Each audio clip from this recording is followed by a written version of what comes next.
protest rather than consulting in advance. There is no mechanism for involving local people in decisions that affect them. End of quote. I would ask now, exactly what has changed? Nothing.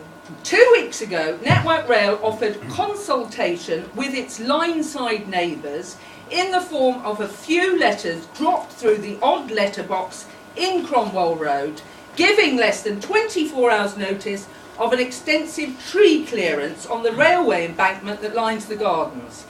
That letter claimed the work was required due to trees drawing excessive moisture out of the embankment. A protest took place by residents who reported Network Rail to the police under the Wildlife Act for disturbance of bird nests during the breeding season. The company was inundated with complaints and was forced to suspend the work in Cromwell Road. So instead, they hopped across the embankment and they destroyed a bank of trees on Belmont Road.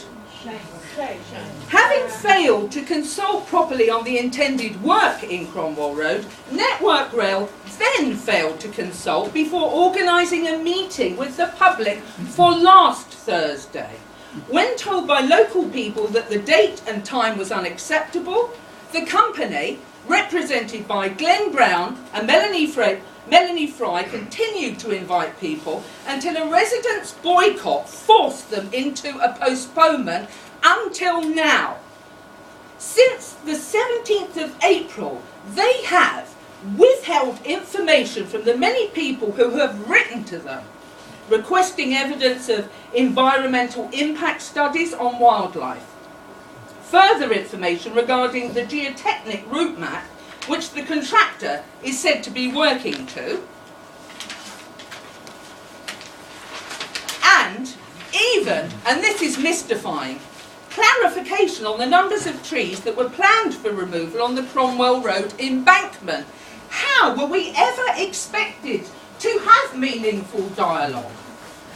Instead, via customer relations staff, we have come to learn that all will be revealed tonight with a technical presentation on why tree clearance in Whitstable is required so urgently that it cannot possibly wait a matter of months before the bird breeding season is over.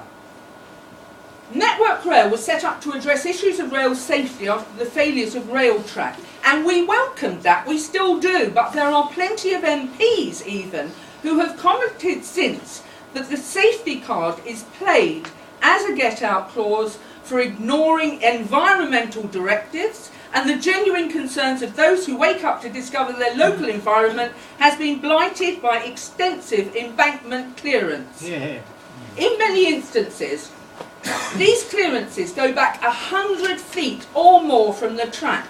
This occurred in Grange Park, Enfield, and we have a representative here tonight from that very community. Now, Grange Park residents were also given a Network Rail technical presentation before they lost hundreds of trees and a wildlife habitat that will actually require a generation to restore. Why would this Grange Park resident care to travel all this way on a wet night to be here with us?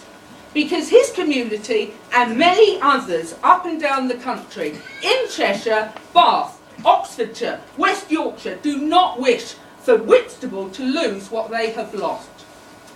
Thank you for coming. Yes, thank you. Network Rail chooses to follow a reasoning, a methodology for this clearance that is disputed by many respected soil engineers.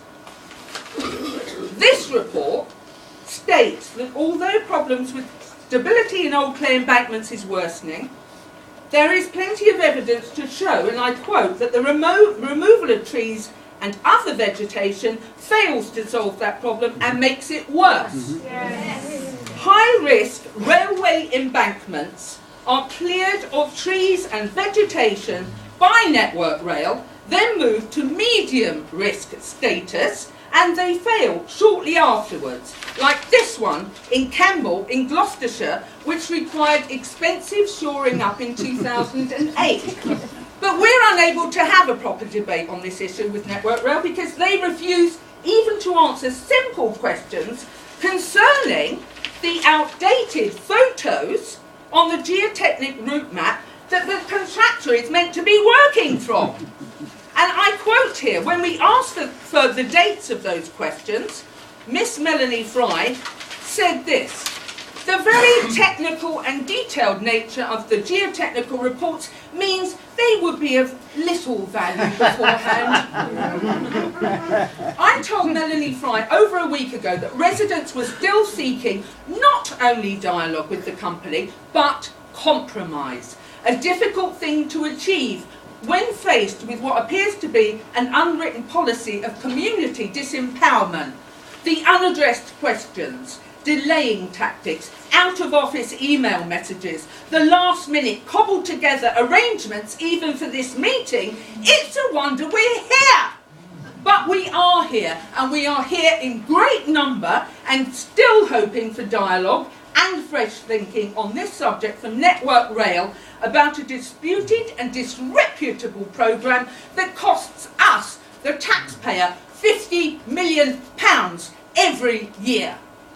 In a moment, you will hear more of the specific environmental concerns raised by these tree clearances. But for now, I would like Network Rail to know that the residents of this town feel you have underestimated the power of a community that comes together with a common purpose.